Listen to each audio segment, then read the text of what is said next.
What's going on, guys? What's going on? Welcome to drboycetv.com, the home for intelligent Black people. My name is Dr. Boyce Watkins, and it is so good to see everybody in here.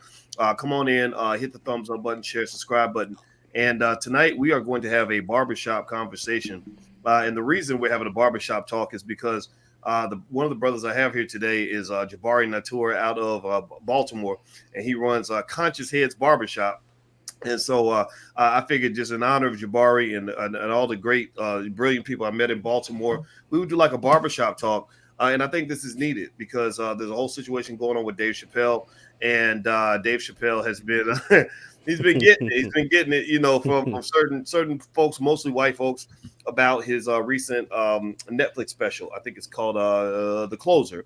And so out of respect for Conscious Heads Barbershop, and also what was it? Reflection Eternal. Reflection Eternal, run by Sundiata out of Baltimore. We've decided to do a barbershop talk. All right, so let me introduce my guests today, the individuals that are here. I mentioned Jabari Natur out of Baltimore. He is the president, CEO, and founder of Reality Speaks, as well as Conscious Heads Barbershop. And Jeff Lightsey Jr., a.k.a. Lil Stephen A. Smith, who is on the Black Ball channel every day. And y'all know Jeff. Y'all seen Jeff on this platform. How y'all brothers doing today? Doing fine, doing wonderful. Glad to be here. Same as well, Dr. Boyce. Always. Good. Glad to see you guys. And how's everybody else doing here? I see Michael and Diddy and Mangana and Chris Jefferson, Tatiana. Give me a yes or no, everybody. How many of you, yes or no, how many of you have been following this interesting controversy with Dave Chappelle and his new Netflix special and all the pushback he's been getting? Give me a yes or no in the chat if you have observed any of this. And also let me know if you've seen Dave Chappelle's special, if you've watched it. My wife watched it, a little bit of it earlier, and she said she wanted me to watch it with her tonight so that we could kind of do a conversation, because they're actually talking about canceling, or they're trying to make calls to cancel Chappelle's whole thing. So I'm gonna start with Jeff. Jeff is a trained journalist. We got smart Black men in the building. Jeff as a journalist, he tends to just know all the facts, a lot of facts that a lot of people don't know. So Jeff, I'll just start with you, man. What is the latest in terms of the backlash with Chappelle and everything else? Well, Chappelle's getting a lot of heat from the LGBT community, right? Because Chappelle makes jokes in the special. The big one that caught everybody's attention, even if you haven't seen it, you've probably seen this clip, was him talking about DaBaby and how DaBaby got canceled by the LGBT, and essentially all his concerts across the country, a lot of them were canceled because of his statements he made about AIDS when he was at Rolling Loud, I want to say, in front of thousands and thousands of people. But Chappelle brings up the fact that, yes, a lot of his shows and people disassociated themselves from DaBaby because of his statements on AIDS in front of Rolling Loud. But DaBaby actually killed someone. Like, this is not speculation. This is not rumor, hearsay. Like, DaBaby actually shot, what Chappelle says, shot a nigga.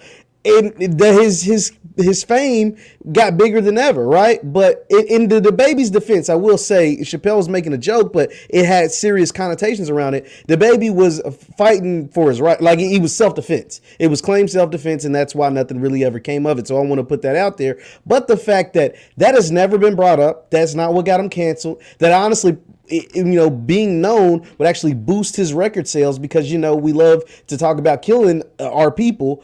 But as soon as he said something, he didn't even say anything about LGBT directly. He just said, if you ain't doing stuff in the parking lot with other men and you ain't got AIDS, make some noise, right? And so that's what led to all his backlash. And so in the backlash that Chappelle is receiving because of this proves his point. It literally proves his point that if you make someone of that community upset, then they'll try to come after you. They'll try to cancel you. They'll try to take every way away from you. The one thing I'm glad that Chappelle is doing is he's not being buck broken. And that's one thing I definitely salute for sure.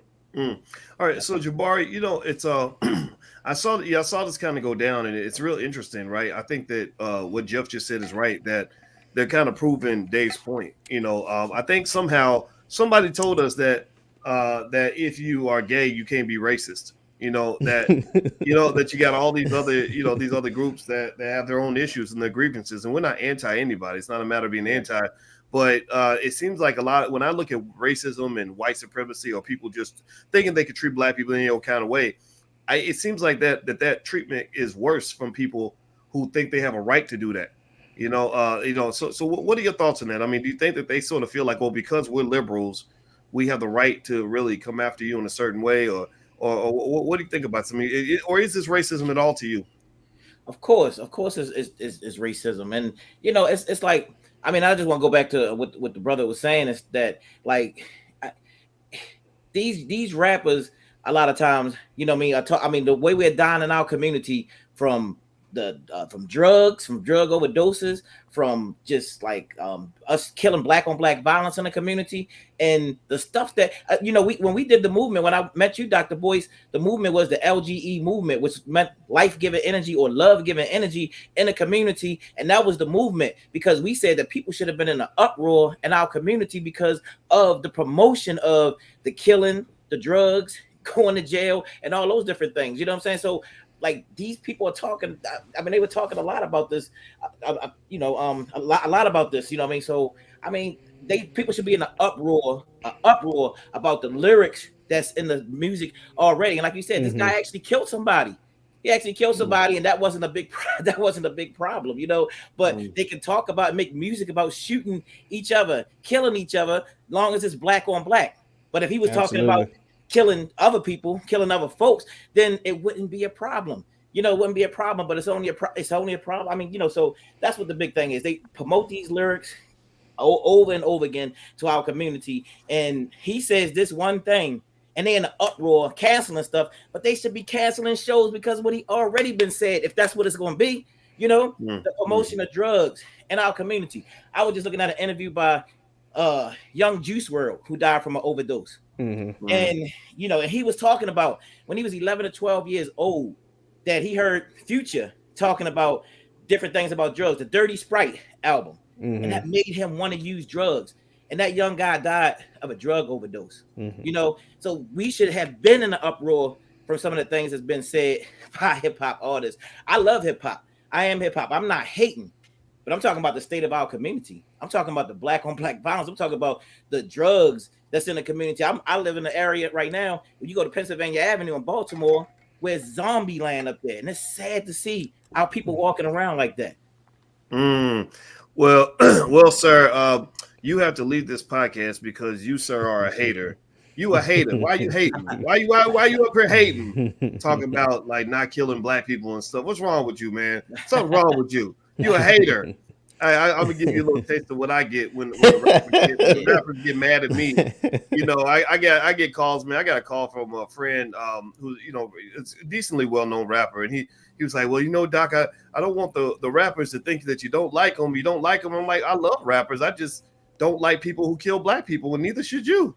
There's a picture of Juice WRLD, by the way. That's a young black man who could have become many things in his life, but instead he is a man who died from a drug overdose. And Juice was like 21. He's like 20. He was pretty young. Yeah. He wasn't old at all. Like he was like 20, 21 years old. Yeah.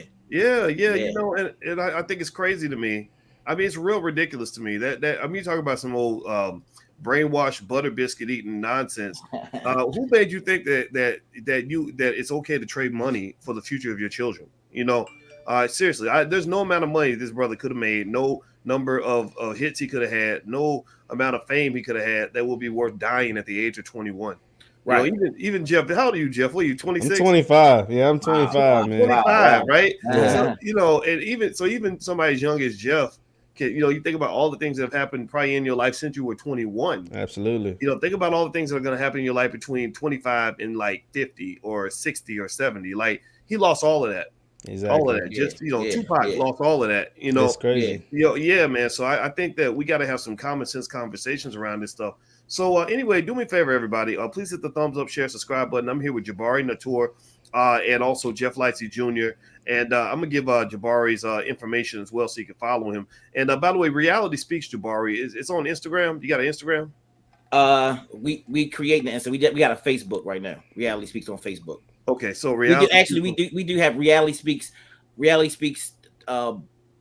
Tubman City. I think it's called Reality Speaks Tubman. So I'm gonna check and I'll get that straight for you. Okay, cool. Yeah. All right, yeah. So I'm gonna put that information up, and also Jeff, I'll put your information. All right. So here's the thing. All right. So with Dave Chappelle, one of the things that was really interesting too is in terms of this sort of paternalism that we get from white liberals. One of the critics was actually a person from that movie. What was it? Dear White People. Yeah. And it was a person who was an executive producer on the film, and I'm gonna try to find the person's picture so you can see him, and then I'll give you it's a her, the person is transgender, and I'm not here to make fun of that, none of that, right? I'm not gonna lie, when I grew up we didn't have a lot of people that could just be like, okay, I'm a boy now I want to be a girl, but it's fine. Right, we're not here to be anti anything, but it's interesting, right? So I was like, okay, who is this person that that feels they have this authority to come in and say these things, and sort of go into this whole process of canceling Chappelle, we're canceling Netflix, all this other stuff. And so here's the person, and I don't have their name in front of me. I'll look at Jacqueline Moore. Right. And you see Jacqueline with Dave Chappelle, and Jacqueline has basically accused Chappelle of being just transphobic, homophobic, I'm sure, and a lot of other things. And Jacqueline's argument is that Dave's words, by him allegedly being transphobic or whatever the case may be, that it increases violence against trans people. And now I did not hear anything. I didn't, maybe there's something in the special. I don't know. I'll tell you what it is. So what did Dave say? During the special, Dave says that gender is a fact, right? He said if you're born a man, you are a man. If you're born a woman, you are a woman. He said there really shouldn't be a debate on gender. And I mean, honestly, Dave just is saying what a lot of, especially black people, especially black men in particular, believe in. Think about it, Dr. Boyce, Mr. Jabari. If y'all have mothers, right? We all came from a woman. And this is what Dave kind of alludes to, and I'm going to expound upon it. He says we all came through a woman, through her legs or C-section or whatever, but he says we all come through her legs. I got a mom. You all have moms. No offense to Jacqueline or whoever that is. You can't tell me they're the same. Yeah, there's no way you can tell me a man who decides to be a woman is the same as my mama. Ain't no way. Like, there's no way you can prove that to me. There's no way in hell I'm going to agree with you. I can respect you and your pronouns or whatever you believe in, right? Like, I can respect that. But we can't say you're the same. But women have go through too much through their, with their bodies, what happens to them on a daily and all kinds of stuff, to sit there and say that a man, if I'm Jeff, who is a man, and if I decides to be Jessica tomorrow, that we're the same. It's just, and that's essentially what Dave says, and I completely agree with him. Yeah. Yes, Jabbar? Yeah, I was gonna say one of the things that he said that, he said a lot of times you see this and really know when you see his comedy is that he be on those white, I be on white people. I be on white people. And now all of a sudden you saying that, and we got y'all up against the wall. We got y'all against the wall and we making some headway. And next thing you know, like, haha, we switching the struggle. Now, this is the new fight right now. You know what I'm saying? Now that y'all got us, now we creating this new atmosphere. I mean, all of us, our people come here as enslaved Africans here. You know what I mean? And the worst treated human beings on the planet Earth. That wasn't our struggle back then. You know what I mean? He talks a little bit about that, but that wasn't our struggle back then. Our struggle was getting freedom, families, you know what I mean? Getting sold by different slave masters and things of that nature. You know what I'm saying? But our struggle was to get free, to be humane, to be, to find some freedom. So that was our struggle back then. And now all of a sudden they create these new struggles, these new things, because they create different tastes. And that's the big problem that we have. We're not hating on anybody else, but y'all give us all these different things. Oh, now you can like this. This is out here. So you can go and like this now. Now you can like this, and it's okay to like this. But y'all creating different tastes for our people. The same way you do for food. You know what I mean? They run pizza commercials, McDonald's commercials. They show that new hamburger and those new fries and stuff to create a taste in our mouth. You know what I mean? For certain things. Do hip hop music, they create a certain taste. That's why all they talk about, you know what I'm saying? Gun, drug. It creates a certain culture and a certain taste. You know what I mean? So now they created all of this confusion. And I'm talking about the white power structure, create all of this confusion within our community. So we forget what the struggle was supposed to be. We forget what we're supposed to be fighting for and fighting about. So that's basically what Dave is really talking about. I mean, I watched the special. It was actually pretty good. I mean, he said some very shocking things Now, I don't even know if some of the stuff is true because he said, I don't know, brother. You remember he said something at the beginning when he made a joke about a pastor. You know what I mean? I'm like, well, was that true? Or he kind of just threw it out there, and I'm like, whoa. When you say it, you'll see it's like a shock and awe. And then he kind of just moved forward, and he just moved on. But that was very shocking. You know what I'm talking. The quote I'm talking about, brother. When he, I know what you're saying. Wow, I don't want to spoil it for nobody, but yeah. Wow. Now, what I'll say, Doc, I want to jump in really quick too. One thing that the reason why they're coming so hard after Dave, because he's one of the last mainstream celebrities, right? Mainstream celebrities to have a mind of his own. Right. He's one of the last mainstream celebrities that can't be bought. He proved that 15 years ago. He can't be bought. He has a mind of his own, and he says what we're thinking, right? Like Dave Chappelle, I imagine, is closer to you all's age than mine, right? But even at 25, I remember when things were one way, and obviously we adjust to change, right? So Dave started off in the 90s, right? So we're talking 25, 30 years ago, and things were a certain way in the 90s, right?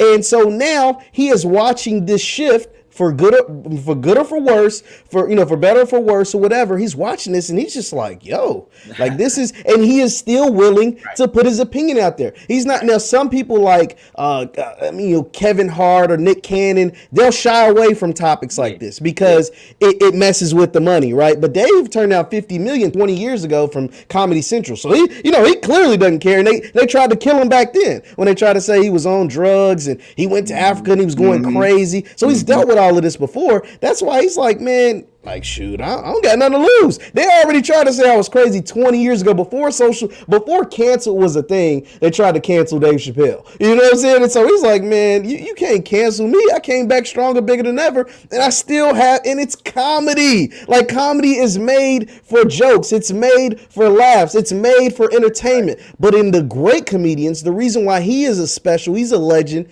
is because their comedy makes sense. It is the questions, and it brings up those things that most folks are afraid to talk about in public. It's maybe a conversation us three would have at Doc's house or at your house or at my house, right? But to have it in front of millions of people on a platform like Netflix is why Dave Chappelle is Dave Chappelle, and no one else can recreate that.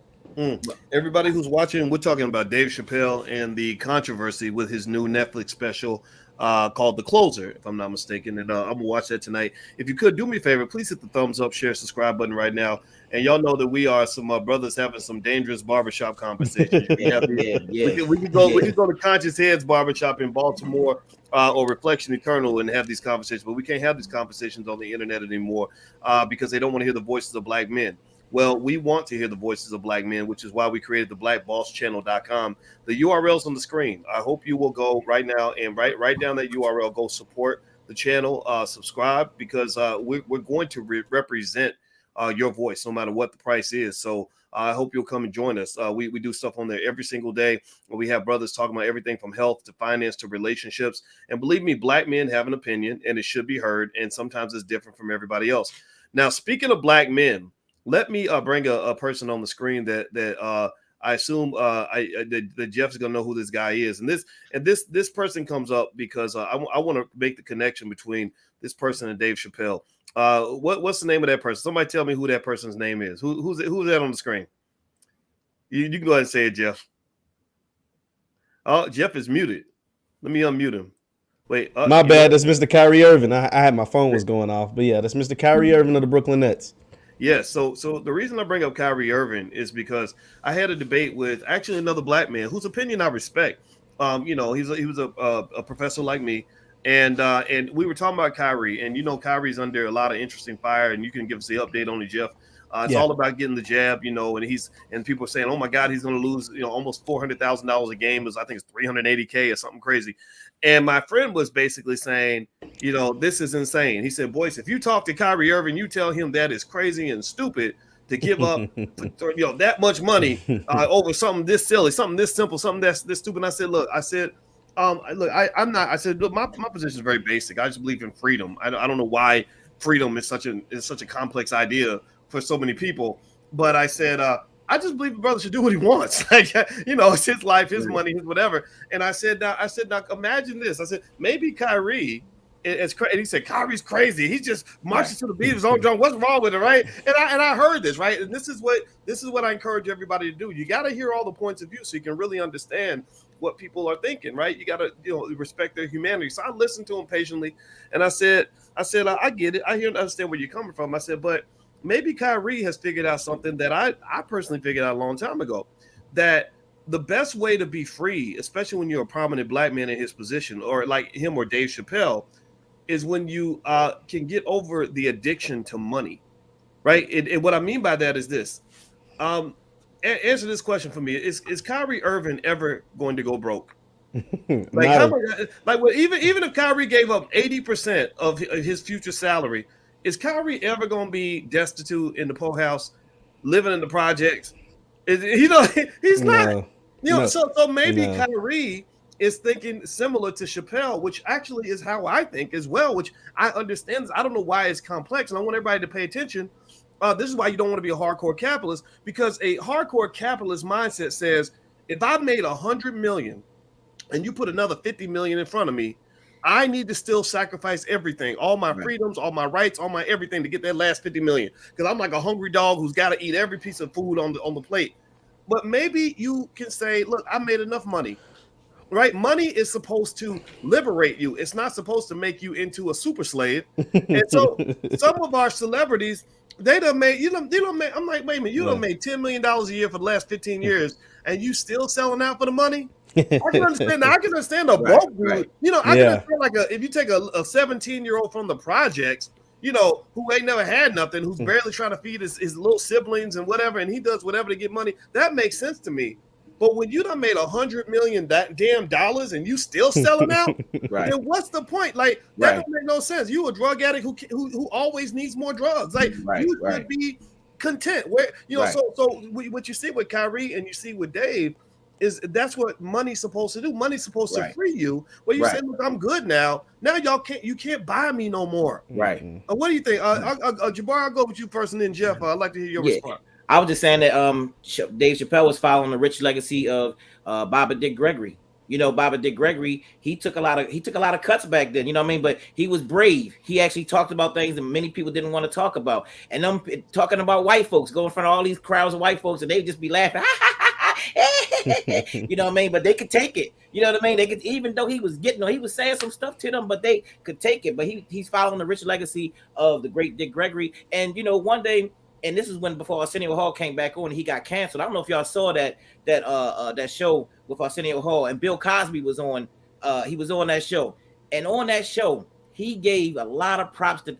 Matter of fact, all he talked about was Dick Gregory and the sacrifices that Dick Gregory made, because he was just saying he almost wished he would have made those sacrifices. He was saying he had a lot of respect for Dick Gregory for taking those sacrifices. The whole show, if you go back and look at it, that's all he talked about. He gave praises and props to Dick Gregory for the stances that he took and for the things that he did in our community and all. So Dave Chappelle is following that rich legacy, because somebody has to, because mostly everybody else is scared. Like you said, when you talk about Kevin Hart ain't touched. Matter of fact, Kevin Hart did a whole special that came on Netflix, just basically a whole apology about, the certain, so, it was garbage. It was garbage. Yeah, it was trash. Like, let's just be honest. It was not good. Yeah, no doubt. So I'm just saying that, Oh, go. Jeff, what are your thoughts on that? I mean, it seems to me like nothing is more boring and less funny to me than an emasculated black man. Like trying to be politically correct, right? Because nothing about being black is politically correct. Let's be honest. The way we've been treated throughout the history of this country, that shit wasn't politically correct, right? When they had your ancestors in chains or brought them from Africa, or when they Jim Crow, mass incarceration, the literacy rate, or like whatever. Like, none of that's politically correct. But we gonna sit on our hands because, Massa told us to. Nah, man, get out of here. So when it comes to Kyrie, for those of you who don't know, Kyrie Irving plays for the Brooklyn Nets. Brooklyn is clearly in the city of New York City, which has a COVID mandate, or a V-word mandate, right? Has a jab mandate. If you do anything indoors, include basketball practice, basketball games, you have to have the jab, right? And so Kyrie, he hasn't spoken on it publicly much, but Kyrie is basically saying, my body, my choice. We hear that a lot. So it sounds like he's kind of standing on those wheels. And he has not been allowed to practice with the Nets since they've been back in Brooklyn. And so their season starts in about a week and a half. And so as of right now, he will not be allowed to play in games for the Nets. Now, this is interesting because New York City is a weird place, right? Because Kyrie, who plays for the Brooklyn Nets, he can't practice and or participate in games. And so he would miss, roughly 41 games if he holds strong, and which is $380, almost $400,000 a game he misses. But if you play for a visiting team, say I play for the Miami Heat, right? Who, Florida don't have no kind of jab mandates. They all whatever. If I play for the Miami Heat and I go play in New York City, I can still play. Why is that? I don't know. It's an interesting thing. So as of right now, Kyrie Irving, like I said, is standing on his morals. He is someone, I guess he has done his independent research. He is someone that's, as of now, has decided not to get the jab. And people are ostracizing him for it for a couple different reasons. One, because he plays a team sport. Basketball is a team sport, and Kyrie's really, really good. Like, right, if Kyrie was a bench warmer and he was some soup sandwich garbage, nobody would give a damn, right? But because Kyrie's actually, really, really good, really, really good at basketball, he's all up in the news, right? Because Kyrie is not the only person in the NBA who hasn't gotten the jab. He just happens to be the best player who hasn't gotten it, at least that we know of, right? So that is why so many people are talking about it. But 90%, you would never know that 90% of the NBA, or maybe more now, over 90% has the jab. So it's not like it's an ongoing problem in the NBA. Over 90%, 9 out of every 10 people have it. Whereas only 55% of Americans have it. So they making it seem like it's a big, deal because it's this one player who hasn't been buck broken, who isn't just sitting on his hands and standing up for what he believes in. And I applaud him for it, for sure. Yeah, so Jabari, go ahead, Jabari. No, I was just gonna say, our quarterback here in Baltimore, Lamar Jackson. He's shout out to Lamar. That he's not gonna do it. Also, and he's had Corona 2 times. Twice. Twice. But he's made the same thing that I'm not taking the jab. Everybody, sorry about that. Everybody, I'm talking with Jabari Natur and Jeff Lightsey Jr. And we're talking about Dave Chappelle and the racist backlash against Chappelle in his new special, The Closer. And we're also talking generally, having a barbershop conversation sponsored by Conscious Heads Barbershop out of Baltimore.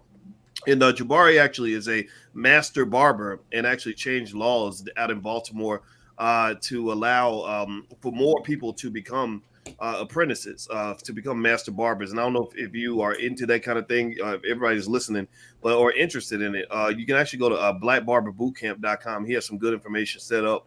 It's like a boot camp, right? Is that what you got? Yes. Yep. Yeah. So feel free to check it out. It might be something that you or your son or your friends might want to look into, because I believe that whole industry should belong to us, men and women's hair. Like that should be ours. And so let me ask y'all this. Okay, so what do you think is going to go, for Chappelle? I'll start with you, Jabari. Do you think that Chappelle's going to get? You think that they could really cancel him, or you think that he's gonna just get through this like he does everything else? I think he's gonna get through it. I think Netflix is making way too much money from this right now. Absolutely. And the more people talk about it, the more controversy that he has. They know that it's going to sell. It's going to make them millions and millions and millions of dollars. Nah, he gonna go through the same thing he went through before, and he gonna overcome. Chappelle is he's a very strong brother, and he gonna be fine. He gonna be fine at the end of the day. Okay, Jeff, what's your prediction for the future of Chappelle? Dave Chappelle, nothing is going to come of this. And why? And a lot of black celebrities could understand this if they stood on their ground, high horse, and not easily getting to apologize and do these apology tours, right? Nothing's going to happen to Chappelle. Here's why. One, because of what Jabari said, he is probably the highest grossing comedian on Netflix, or one of them. I don't know the exact numbers, but Netflix gave him a big deal back in 2016 for a six special series, like 6 specials. And he has been getting them boatloads of money. And also, Netflix is scheduled to bring on the Chappelle Show. Remember, I don't know, guys, if you remember when Dave Chappelle was having that back and forth with Comedy Central, where they were putting it on different streaming platforms, and he wasn't getting paid from it, and he made a fuss about it, and then he got his royalties, right? He got his show back. And so that show is coming to coming to Netflix. And if you thought this special was bad, because the folks must have forgot who the hell Dave Chappelle was, because once his special gets to Netflix, you're gonna see a whole lot worse than what we saw on The Closer. I can guarantee it. Mark it down. You're gonna see a whole lot worse. And his comedy is super conscious and super funny because it's real, right? Like whether you go back 20 years with Dave Chappelle or up until this week where The Closer comes out, it is super, super real. And I think also when we look at criticism, right, especially criticism upon black men on topics of like LGBT and stuff, we gotta cite the source, right? So the source that's actually coming after making the biggest fuss about Dave Chappelle is the National Black Justice Coalition. And this is what they call themselves: a civil rights advocacy group dedicated to empowerment of the black LGBT community. Like, let's think about that. So they basically are a civil rights group, but only focuses on one group of people. Wow. That within the black community. Last I checked, there were more black people that weren't just gay, like that. So, or weren't just part of the LGBT community. So, what are we doing here? Like, I don't know how credible of a source, and I never heard of this group before. This Dave Chappelle special. So, like, I think we also have to always pay attention to who the criticism is actually coming from. Who are they funded by? Who are they backed by? And what that also means as well. Right. That part, man. That was great. That was a very astute point you just made, because you're right. It all comes down to who, where's the money coming from, right? That determines who gets that platform, whose voice gets heard. And also remember that one of the critics is the executive producer. I think that it looks like that critic was white, Jacqueline something, who happens to be trans. And again, this is not anti anybody. This is just a fact. And Jacqueline was one of the executive producers on this film, Dear White People. And one of the things that people are probably not aware of, I'm more sensitive to it because I spent over 20-some years on college campuses, is that on campuses, their vision of blackness is very different from what grassroots black folks are actually thinking and wanting and believing. Their vision of blackness tends to be based on what they would refer to as intersectionality, or these allies, lots of allies, right? Which leads you to falsely conclude, which I used to conclude back when I was young and impressionable and in my 20s. I used to conclude that white liberals were the greatest ally of black people. That, if I went and showed up and voted for the Democrats and lined up with the feminists, lined up with the LGBT community, that was like I was being part of the group I belonged in. Absolutely. And then what you find is that there are these cultural clashes where black folks are like, we're not down for that. Especially as things got more and more interesting, like debatable, very highly debatable topics, like can a man just decide he wants to be a woman and then become a man again? A lot of black folks don't get all that. They see. I was cracking up, man, when I saw those those girls that were running track in what was it? In Connecticut, yeah, up in the Northeast, yeah. And we're kicking the girls' asses, right? And I'm like, yeah, you're gonna kick girls' asses because you was a dude a year ago. You know what I mean? Right? No, not a year ago. You was a dude yesterday. Yeah, it wasn't no year ago. Like, that's the truth. Yeah, like when Joe Rogan, shout out to him. He was talking about the MMA fighters. He said, if you were ever a dude at any point in your life, you should not be cage fighting with a woman. No, absolutely. Like that, crazy. You're legally beating women's asses. I know guys who beat women's asses. Those are not good men. Not at all. Those are not good dudes, right? Right. This idea. So again, without look, I believe everybody has a right to believe what you want to believe, but you better not believe that you can make me believe what you believe, especially if what you believe is bullshit. Right? If it don't make no sense to me. I'm not doing that just because everybody else says it's okay. So that's why you got to love Dave Chappelle, because absolutely he's speaking his truth, and that's what great comedians do. Absolutely, I wish Kevin Hart would go take notes. Like, stop being such a bitch. Like, right. It's too much money for Kev though. It's too much money. Kevin Hart's one of the highest grossing comedians in history. Why? Because he straddles the line, right? If somebody, if he gets out of line, they pat him back. He goes to apologizing, right? Like you said, Doc, when you make those points though nowadays, what are you called? You're called toxic masculine. You're called homophobic, trans. They start making up words and making up like, when the hell, what like I first heard, I swear on everything.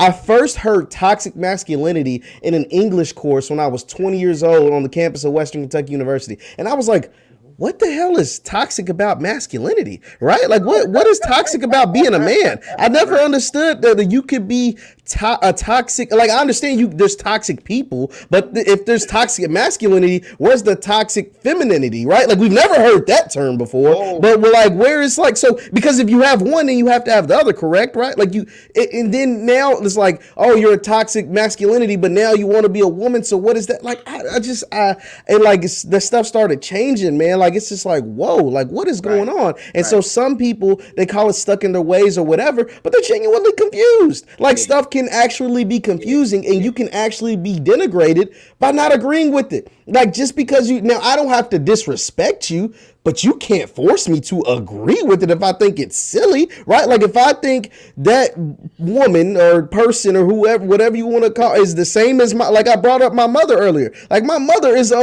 like a woman. You can't tell me that person who was Billy Bob yesterday decides to be Brittany whatever tomorrow is the same as my mama. Like, I mean, there's no way in hell you're ever gonna convince me of that. And I'm sorry. Like, you can call me whatever you want, but it's just the truth of the matter.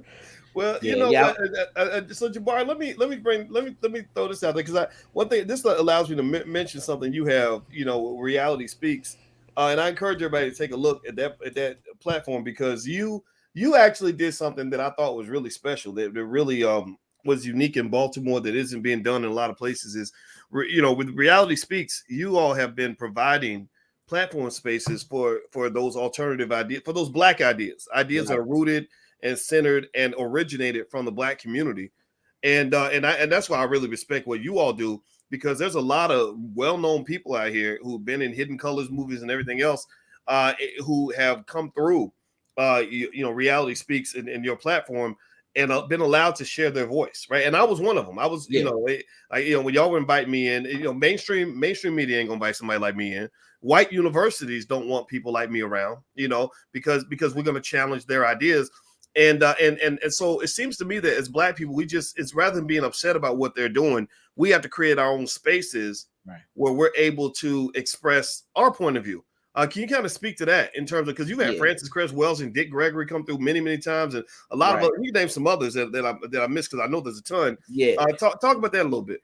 Yeah, we had people like Dr. Khaled Abdul Muhammad, and for those who know Dr. Khaled Abdul Muhammad, my mouth didn't know no Sunday. That brother was hardcore, and I can remember when I first met Dr. Khaled Muhammad. I love that brother, and and he said to me one day, he said, "Man, Brother Jabari," he said, "it's nice to finally meet you," because I called this guy over and over and over again until I got him here to town. And he said, "Man, you the one out here driving these white folks crazy down here in Baltimore," and so I, so having that history, bringing people like Khaled, because Khaled couldn't go nowhere like that. We brought Dr. Francis Cress Wells, and these are the odd Scott. This is the whole Black cultural side of things, the revolutionary way of thinking of people that we would actually bring out there. Dr. Francis Cress Wells or your Dr. Ashaka Musa Barshangos and your Tony Browders, brother Tony Browder, who always, we do a lot of things with him, the author of the Broader Files. He does trips and stuff back and forth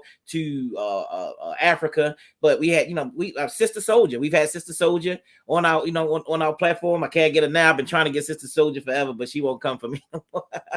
Can't get in touch with her. I would love to get in touch with her, to be able to do something with her. But yeah, we had her back in the day. There's a brother named Ashraf Kwesi that many need to know about, because this brother was one of the people that definitely transformed my way of thinking, and who taught me stuff about Africa and African Center history. You can check that brother out, look him out. There was Dr. Layla Africa, but we provided our logo. Our slogan is information plus Black power breaks the chains. So man, it was just an honor. We brought Dr. Claude Anderson.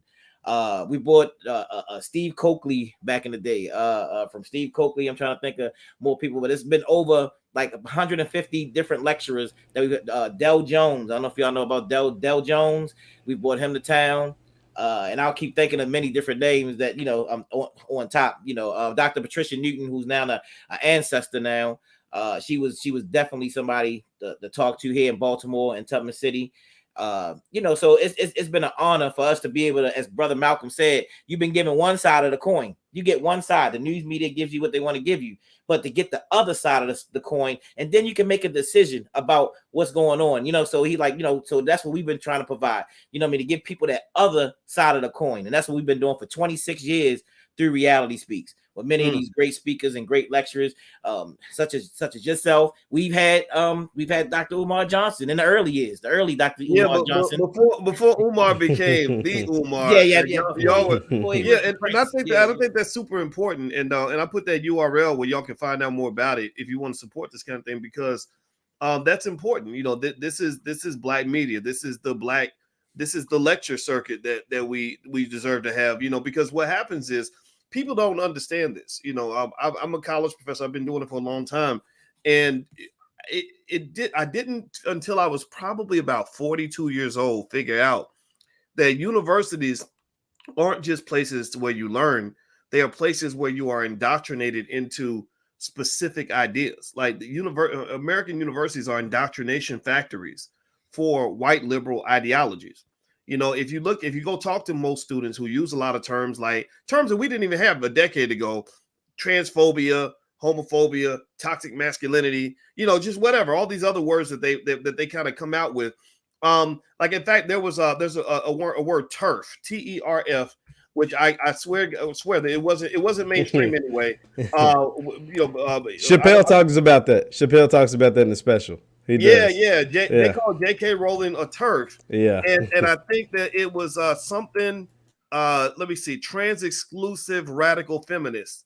Right, that shit didn't exist in the 90s. Like, that wasn't around. You know what I mean? So they are sitting around. Seriously, this stuff comes. That didn't exist 2 weeks ago. Like, you know what I mean? Like, that was made. Like, you know what I'm saying? Like, every year they tell you that there's a new number of genders out. Like I don't know if y'all saw this. Like, I think they were like, there's 180 different. Not that wasn't something like, but I don't remember the exact number. I don't want to sound crazy, but seriously, it's like, and this comes out of the big white universities. Now, they are not terrible places. They're not places where you can't learn. I'm not saying that at all. I'm saying though that they are sometimes so assertive and aggressive about pursuing their own agenda that they decidedly crush the Black agenda. Black people are their pets. Exactly. Right. That's how they see you as they use you, the way they use any other resource, the way they use the bathroom, or the way they use their car. And so when you get so if you watch a movie like this one, which I was tempted to watch, but I couldn't really get through it. Watch a movie like Dear White People. I can identify. That's right. I can identify. Don't get me wrong. I can identify with what they're going through as Black college students, because I was one and I taught them for many, many years. But what I saw is what I typically see. What I saw in this movie, and I typically see this in general, is this package that says that because you're Black, here's a whole long list of other ideas that you have to accept that are not entirely consistent with the Black tradition in America, right? And that's why, and so to give you a specific example, that I remember being very surprised when I think it was Cal State Long Beach, the Black Student Union of Cal State Long Beach invited me and Farrakhan to come down there and speak. And I was like, that's very surprising that the students were that alert to their Blackness and the nuances of it, that they would have somebody like me and Farrakhan come to their campus, because white campuses don't. They tell you Farrakhan is a terrible person and that he's all these things that he's not. He's never. Oh, he's dangerous to Jewish people. What? Well, show me a Jewish person he's beaten up, attacked, or ordered to be killed. He ain't done none of that. Stop that. Right. So we went down to this campus and spoke. And let me tell you what they did. This tells you that, they're strategic with it. You got to pay attention now. They got the Black LGBT students to go to the event and to protest Farrakhan. Right, and they get the Black ones to make sure that it's not seen as a racial issue and all that. That's where organizations like that National Black Justice Coalition that just popped out of nowhere. That's where they come from. They create this. They manufacture this so that they can. So you can't say, well, you're being racist, because white liberals think they can't be racist when sometimes they're the most racist out there. Malcolm X told you that. So what the students did was they went to Farrakhan's. I was speaking after Farrakhan, so he's speaking, and they all took a bunch of seats, and then right in the middle of his speech, they all got up and walked out, right, just to show disrespect. And my problem with that was not that you disagree with Farrakhan. I think he's okay with you disagreeing with him. I've seen how he deals with adversaries, even enemies. It's a really amazing process that a lot of people can learn from. But what I did have an issue with is I said, okay, so you're telling me that these white folks, who cared nothing about you and your family 20, 30 years ago. Farrakhan was fighting for you before you were born, right? Mm-hmm. None of these white folks would have taken a bullet for you, would have defended you. In fact, they might have been the ones shooting the bullets at you 30, 40 years ago. But now suddenly you're more loyal to this institution and to these people than you are to the people that are respected in the Black community. So I'm not asking you to agree with what I believe. I'm just asking you to show some damn respect. Just say, I think I appreciate what you've done. I just don't agree, right? I think that's okay. So what I want people to understand is that what you're seeing happening to Chappelle is nothing more than an extension of what one might refer to as a cultural and intellectual imperialism, where they come in, they stomp in like stormtroopers and say, this is what y'all Negroes need to do. And the reason I applaud Chappelle is because he's standing up against it. Now I've said a lot. I want you guys to get the last words. And before I do that, if everybody could take 1 second, please hit the thumbs up button. Whatever platform you're on, please subscribe. We need to build our own platforms. And I'm going to put the Black Boss Channel URL up so you can also subscribe to the Black Boss Channel, because that's where Black men have conversations. We need to have spaces where Black men can talk, because media doesn't want to hear from Black men unless you rapping, playing ball, whatever, or you cooning. Right, this is the no coon zone. Everybody's been protected against all that nonsense, because that's the virus. The coonery is a virus. We gotta bend the curve. But anyway, so let me go with you, Jeff. Do you have any final thoughts, on this issue? Yeah, absolutely. Just really quick on your Farrakhan thing. The thing is, people will tell you they don't like Farrakhan, but they can't tell you why, right? Nobody can point to a moment where he was anti-Semitic. Nobody can point to a moment where he was just this big hateful person, right? Like nobody can they just, because it's said so loudly and so many times, it's just, one of those mind tricks where you just believe it because you heard it. I was introduced to Farrakhan as a little kid, and so when I got older and saw that people actually hated him, I couldn't understand it. I was like, what? Has anybody actually listened to this man speak? Like, has anybody actually listened to what the man says? Yeah. Like, it never made any sense. But the final point is, you will never see Black, whether it's Black men, Black women, Black as a collective, able to really move as masses as long as they continue to try to get the white man's dollar. Right, unless you figure out a way to create your own economic base, whether it's starting a business, learning how affiliate marketing, the stock market, whatever, real estate or whatever, you'll never be able to be total free, because at the end of the day, it comes down to economics, right? People don't speak like Dave Chappelle. They don't speak like Farrakhan. They don't speak like Dr. Boyce or Jabari or whoever, because they're afraid of losing a paycheck. They're afraid that their kid, themselves, their wife, girlfriend, whoever won't be able to eat, because if somebody white who's the boss heard them talk, they won't get the paycheck. And so once you establish a level of economic freedom for yourself, you will be able to say whatever the hell you want, and then you won't be as scared of the white man or whoever taking away your right to eat and your right to say whatever you want to. So those are my final thoughts. That's right.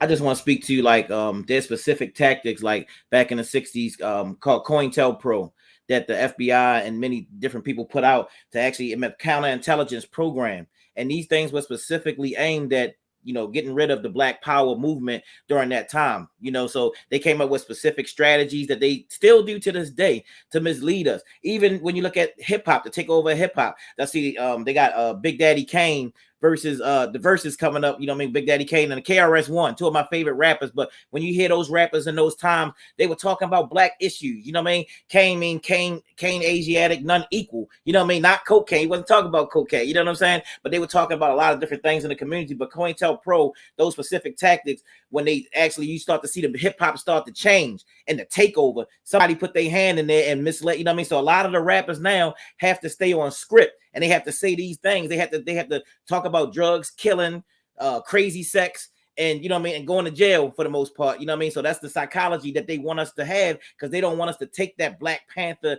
that hard, you know what I mean, that independent way of thinking. So they try to control our thoughts and our thinking. But best believe at the end of the day, this structure, they try to control us by putting these different things out there and having us saying certain things. So Dave Chappelle, you know what I mean, he can be independent. He says things, he's taking a road that many are scared to do. Like you said, the Kevin Hart, he ain't got the heart to stand up and do it. You know what I mean? A lot of other people, they not going to actually do it because they're controlled by that power system. And that's why we have to get power so that we can say and do some of the things. I love the KRS-Ones, like I said, and all those folks from Big Daddy Kane to many of the people who have made me who I am today. You know, so I love that. And so we gotta get the heart so that we can stand up and we can fight back and get the power we need in our community, so we won't have to, you know, shut our mouths or be quiet. And big up to Dave Chappelle for taking a stand. Well, let me ask Jeff, do you know who that group is? There you go. Yeah. We're gonna do a mind trick on the 25-year-old. You know this group, Jeff? Yeah, y'all got me on this one. Let educate Jeff a little bit on got me on that. Really cool. Or just what hip hop looked like before the takeover, before it became all about killing Black people and getting hooked on drugs. And I see the onks, I see the African ancestry, but I telling you who they are. We gotta tell them, Dr. Boyce. Oh, that group is called X-Clan. And X-Clan was a group. Heed the words of the brother, and they used to rap. All they rapped about was Black pride and the beauty of Africa and all the amazing things Black people have done. And KRS-One, one of his best songs I love was called "You Must Learn." Yeah, and he was literally rapping Black history, and it was as cool as Drake and all this stuff that people love that like now, like it was every bit as cool as that. Like there's nothing like that, a little Uzi Vert or 21 Savage could do that was cooler for us, at that time than what was being, than what was being done by them. And the difference was that when everybody listened to X-Clan, you started seeing the culture reflect that. Right. You started seeing people dress in a more Afrocentric way. They started taking pride in being Black. They wanted to be more intelligent. They wanted to learn, and then suddenly, like out of the blue, like early to mid 90s, all that just flipped. Like around the like about 93, 94, all the like really progressive groups that were telling Black people to do things like Public Enemies, like fight the power, and everybody go ahead. Suddenly like, bitches ain't shit, and I killed a Black man today, and I'm gonna go get high every Tuesday. Like it was like, damn, like so that's where the conversation comes, because because here's the thing, there's never been a more effective marketing vehicle than hip hop music. Like hip hop artists have always been the most influential. They were social media influencers before there was social media. Absolutely. Like it started really with the early story I remember was when Russell Simmons was trying to get Adidas to give a deal to Run DMC because they would wear those Adidas sweatsuits and all that, right? It probably sounds like old people stuff to Jeff because it's so long ago. Like what's that? Yeah, but it's still relevant. The same ideas still apply. Right. And so basically, what he did was he brought the Adidas executives to a Run DMC concert, and he said, I want to show you the influence these guys have. So he told his brother Run, who's in the group, he said, hold up your Adidas. He said, tell everybody to hold up their Adidas shoe. Right. And he said, everybody put your Adidas in the air. And like 50,000 people were holding up an Adidas shoe. And Adidas is like, oh, shit. So they signed him to a deal because they saw that influence. So rappers have always been incredibly influential. So it is not out of the question. That's right. When you look at, the history of this government, when you look at, just some of the the operations that they conducted around the world, not just here in the United States, but all around the world, covert operations, it is not at all out of the question that they said, okay, we've got to find a way to control these Negroes. The number one way to control them is through the music. And to look at 20 years later, look at where a lot of young people are now. Not all of them, right? A lot of them have a lot of potential, but I ain't never met a black man who's got a great future when all he's trying to do at the age of 21 is get high every day.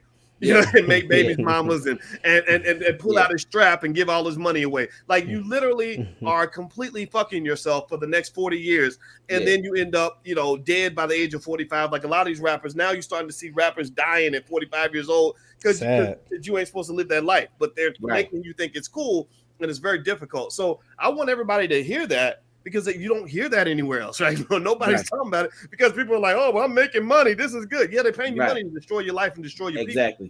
Exactly. So anyway, guys, I appreciate this, man. This was a blast. I had so much fun. Absolutely. And I want to say thank you all. Jabari Natur from Reality Speaks. I'm going to put his URL on the screen. Also, Jeff, let me put up, I'm going to put up Jeff's Instagram, J Lightsy7. Jeff Lightsy Jr.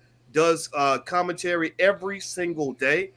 That's his Instagram, J Lightsy7. He's also on the blackbosschannel.com.